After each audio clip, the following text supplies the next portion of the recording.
तो पहले तो मैं यहाँ पर आई हुई आवाम का तहे दिल से इस्तकबाल करता हूँ कि जिन्होंने नमाज के बाद अपने ज़रूरी इक़दामात को दरकिनार करते हुए हमारे एसडीपीआई की जानिब से दी गई एक आवाज़ पर आप लोग यहाँ पर एक अपनी दिली जज्बात को लेकर, मस्जिद से मोहब्बत लेकर, अपने मुसलमान होने का सबूत लेकर आप लोग यहाँ पर कड़ी धूप में खड़े हैं। पहले तो मैं बहुत ही तहे दिल से आपका इस्तकबाल करता हूँ। साथ ही साथ मैं आए हुए यहाँ पर हमारी सिक्योरिटी के खातिर पुलिस डिपार्टमेंट जो आई है, मैं उनका भी तहे दिल से इस्तकबाल करता हूँ। आज हमारा बुलाने का मकसद, आप लोगों के सामने अपनी बात को रखने का मकसद ये है कि जिस कदर मुल्क के अंदर एक संविधान खिलाफ एक एक्टिविटीज को चलाया जा रहा है बाय गवर्नमेंट, बीजेपी गवर्नमेंट के जरिए फैसिस्ट ताकतों को उभार कर जिस कदर मुसलमान कम्युनिटी को एक टारगेट बनाकर इन लोगों ने एक मुसलमान कम्युनिटी को दबाकर उसे कुचल कर अपनी जो है इस इनकी खूनी राजनीति जो कर रहे हैं, ये अब बर्दाश्त नहीं किया जाएगा। ये सारी चीजें जो है हमारे सर के ऊपर से निकलती हुई जा रही हैं। इसके बाद भी अगर हम खामोश हैं तो याद रखो कि आने वाली हमारी नस्लें इनके सामने आवाज भी नहीं कर पाएंगी। आज इस देश के अंदर कॉन्स्टिट्यूशन अगर बरकरार रहेगा, कॉन्स्टिट्यूशन पर हम अमल करते रहेंगे, कॉन्स्टिट्यूशन की हिफाजत हम करते रहेंगे, तो हम इस देश के अंदर सर उठाकर जिंदगियां बसर करेंगे। जिस कदर बाबा साहब अम्बेडकर का गुलबर्गा डिस्ट्रिक्ट में एक बहुत ही भद्दा तरीके से अपमान किया गया, उसके बाद टीपू सुल्तान रहमतुल्लाह अलैह का अपमान किया गया। ये लोग कौन है? टीपू सुल्तान रहमतुल्लाह अलैह first freedom fighter of the India, याद रखिए आप। और उनके बाद बाबा साहब अम्बेडकर, जिन्होंने देश की आजादी के लिए लड़ा और इस देश के लिए संविधान लिखा, हमें और आपको एक समान हक दिया। अगर ऐसी हस्तियों की इस देश में बेइज्जती की जा रही है तो हम खामोश हैं, तो याद रखिए ये बेइज्जती और बेशर्मी की जिंदगी हमारा मुकद्दर बन जाएगी। आप याद रखिए मेरी बात को। और ये वो लोग हैं जिन्हें हमें एक कम्युनिटी के खातिर एक दुश्मनी पैदा हुई है। ये इसलिए हमसे जलते हैं, ये इसलिए हमें टारगेट कर रहे हैं, क्योंकि अंग्रेजों के खिलाफ सबसे बड़ी तादाद में लीड लेकर जब मुसलमानों ने लड़ा, फतवा दिया और उसे इम्प्लीमेंट भी किया और अपनी जानें कुर्बान कर इस देश को आजाद किया, तो इन फैसिस्ट तंजीमों को ये महसूस हुआ कि हमारे बाप अंग्रेज के देश निकल गया हाथ से। इनको तकलीफ ये है कि इनके बाप जो अंग्रेज थे इस देश में कब्जा करके बैठे हुए थे, इनके बाप के हाथ से देश निकल गया, तो ये नाजायज औलाद यहाँ पर जो है अपना एक अलग प्रोपेगेंडा के तरीके से हम मुसलमानों को तकलीफ पहुंचाने के लिए बैठी हुई है। तो हमें इस बात का बखूबी ख्याल रखना है, जिस कदर एक कम्युनिटी को टारगेट करते हुए अब इनके एक मदरसों पर, मस्जिदों पर और हमले किए जा रहे हैं। दिन ब दिन मस्जिदों पर हमले हो रहे हैं। कुछ दिनों पहले ज्ञानव्यापी का मसला ये था कि हम यहाँ पर हिंदू की मंदिर है बोल के याचिका दाखिल करें। अरे मैं तो कहता हूँ ऐसे ये अनकॉन्स्टिट्यूशनल याचिका कोर्ट में लेना भी नहीं चाहिए। ऑन द स्पॉट इन लोगों को अरेस्ट करना जरूरी है।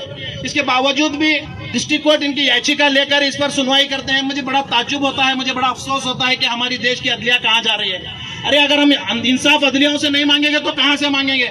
हम कत्ल गारतगिरी नहीं चाहते, हम मारपीट नहीं चाहते, हम इस देश के अंदर सुकून भरी जिंदगी चाहते हैं, हम इस देश के अंदर इज्जत की जिंदगी चाहते हैं और वो हमारा हक है, क्योंकि इस देश को आजाद कराने के लिए हमारे बाप दादाओं ने अपनी जानें दी हैं। हम उस देश के अंदर सुकून चाहते हैं, अमन चाहते हैं। अब इस अमन को बरकरार रखना है तो ऐसे फैसिस्ट तंजीमों को जो है इनको सलाखों के पीछे करना जरूरी है। इस कदर ज्ञानव्यापी मस्जिद का जो याचिका दाखिल की गई, इस याचिका की सुनवाई हुई, हमें बड़ा अफसोस हुआ, हमें बड़ी हैरानी हुई, हमें बड़ी नाराजगी हुई इस बात से कि ये कैसी सुनवाई है जहाँ पर ऑलरेडी इबादतें चल रही हैं, जहाँ पे नमाजें चल रही हैं, जहाँ पे मस्जिद है, लोग आ रहे हैं, वहां पर तहखाने में तुम लोगों ने अदलिया ने क्या दिया? पूजा के लिए इजाजत दी। अब सोचो, एक जगह पर पूजा, एक जगह पर नमाज एक ही जगह पर हो सकती क्या? हरगिज नहीं हो सकती, क्योंकि यहाँ पर जो है एक कम्युनल राइट्स फैलने का जो है एक अंदेशा रहता है, एक मजहबी तनासुब जो यहाँ पर जो है फैलने का एक अंदेशा रहता है। हम ऐसे तनासुब के साथ जिंदगियां नहीं करना चाहते। हम अपना हुकूक बड़ी इज्जत और शान से मांगना चाहते हैं। हम अपना हुकूक बड़ी इज्जत और शान से मांगना चाहते हैं, क्योंकि इस देश का मुसलमान जो बाशिंदा है ये एक इज्जतदार बाशिंदा है। आपके रहमो करम पर जिंदगी जीने वाला मुसलमान नहीं है, याद रखिए। आप अगर हमें डराकर, हमें धमकाकर, आप गलत तरीके से आकर हमारे मस्जिदों पर कब्जा करेंगे, हम बर्दाश्त नहीं करेंगे। अरे मैं पूछना चाहता हूँ, हमारे भाइयों से, मेरे घर के छत छोड़िए सज्जे को भी अगर कोई हाथ लगाता है तो मैं उसके लिए लड़ने के लिए खड़ा हो जाता हूँ। खड़े हो जाते नहीं जाते भाई?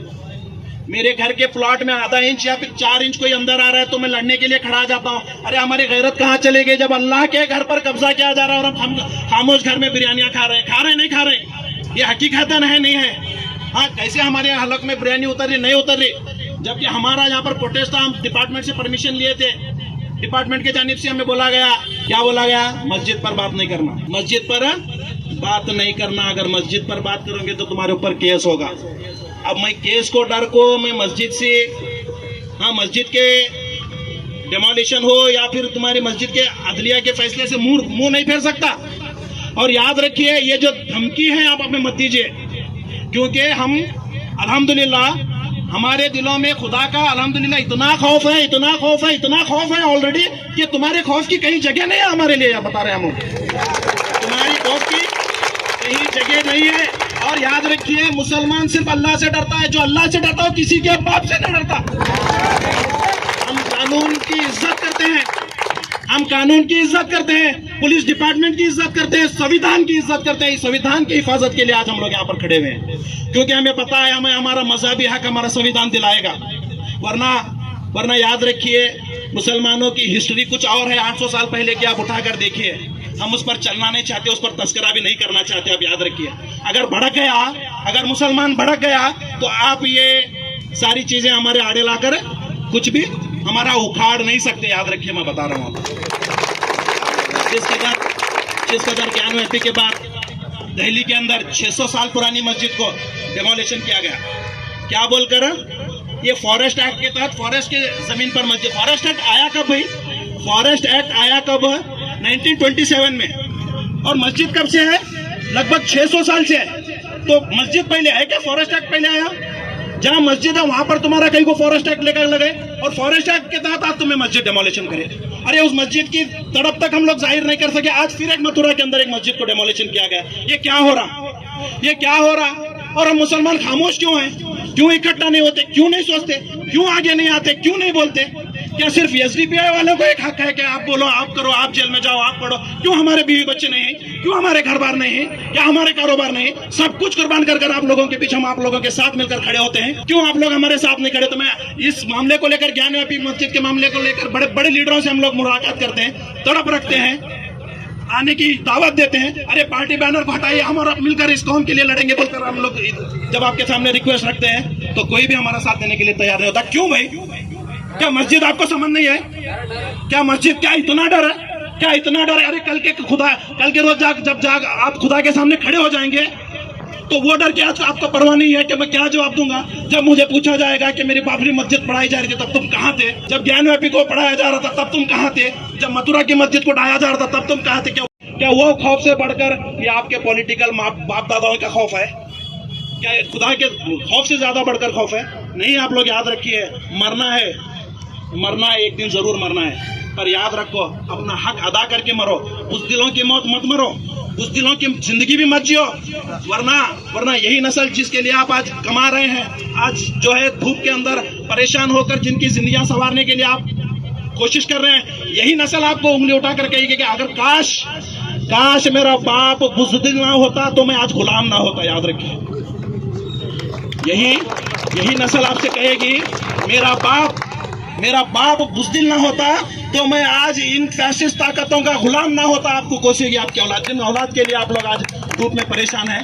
याद रखिए, औलाद, बीवी, बच्चे, कारोबार, घरदार, ये सबका फराइज है, इसलिए हम इनकार नहीं करते। लेकिन इसके अलावा भी एक और सबसे बड़ा फर्ज है। याद रखिए, मस्जिदों को ढाया जा रहा, कब्रिस्तानों को ढाया जा रहा, दरगाहों को ढाया जा रहा, मुसलमानों के घरों पर गैर कानूनी तरीके से बुलडोजर लगाया जा रहा। हम खामोश हैं। राम मंदिर के नाम पर कई मुसलमानों को मारा गया, जाने वाले रास्तों पर कई मुसलमानों की दुकानें फोड़ी गई, कई जगह बुलडोजर लगाए गए। ये राम की तालीमात नहीं है। याद रखिए, ये आज जो राम का मुखौटा पहने हुए हैं ये मोदी और अमित शाह के भक्त हैं। याद रखिए, और ये भक्त राम भक्त का होने का दावा कर रहे हैं। ये नकली राम भक्त हैं, क्योंकि गांधी का राम अलग है और मोदी का राम अलग है। आप अगर देखेंगे तो मोदी का राम अलग, गांधी का राम अलग है। ये गांधीवादी लोग जो है अपने जगह सेक्युलरिज्म को मानते हुए अपने जगह हिंदू भाई सुकून से हैं, लेकिन ये जो मोदी भक्त हैं, जो राम का चोला पहने हुए हैं, ये लोग जो है देश के अंदर एक आतंकवादी हमले को कराने के लिए पूरी तैयारी में है। मैं आपसे कहना चाहता हूं, आप लोग हमारा साथ दें, हमारे साथ चलें। जिस कदर भी जो कानून हमारे खिलाफ आएगा हम उसके लिए लड़ेंगे, हम उसके लिए जेल जाने तैयार, जान देने तैयार, जेलों में पड़ने तैयार, अपने घर बार छोड़ने तैयार, हमारी कौम के लिए, हमारी कम्युनिटी के लिए हम लड़ने के लिए तैयार है। आप लोगों का साथ जरूरी है, क्योंकि आप लोगों के बगैर हम लोग नहीं है। हम आप लोगों के बगैर नहीं है, हम आप लोगों के बगैर नहीं है, मैं बता रहा हूँ, क्योंकि आप ही हमारी ताकत है। अवाम को जरूरी है। ये सवाल सिर्फ मुझे नहीं होगा, ये सवाल सिर्फ मुझे नहीं होगा, यहाँ पर खड़े हर शख्स को होगा। और मैं आपकी जानकारी के लिए ये भी बताना चाहता हूँ कि इस राजनीति का एक गंदा हिस्सा हमारे बीजापुर में बसता है, और यहाँ पर भी बाकायदा 5 मस्जिदों को टारगेट किया जा रहा है। उसके आसपास ही खड़े हैं हम लोग। 5 मस्जिदों को बाकायदा टारगेट किया जा रहा है, और इस पर एक लीगल वर्क भी चलाया जा रहा है। हम लोग उसके पीछे पड़े हुए हैं, हम उसे बचाने की हर कोशिश कर रहे हैं। मगर मैं आपसे एक वादा चाहता हूँ, जब भी हमें आप लोगों की जरूरत पड़ेगी, उन मस्जिदों को बचाने के लिए आप हमारा साथ देंगे इंशाअल्लाह। मुझे इस बात से बहुत खुशी है। मैं चाहता हूँ कि जिस कदर मुझे लीडरों से कोई उम्मीद नहीं है, मुझे लीडरों से, किसी भी पार्टी के लीडरों से कोई उम्मीद नहीं है।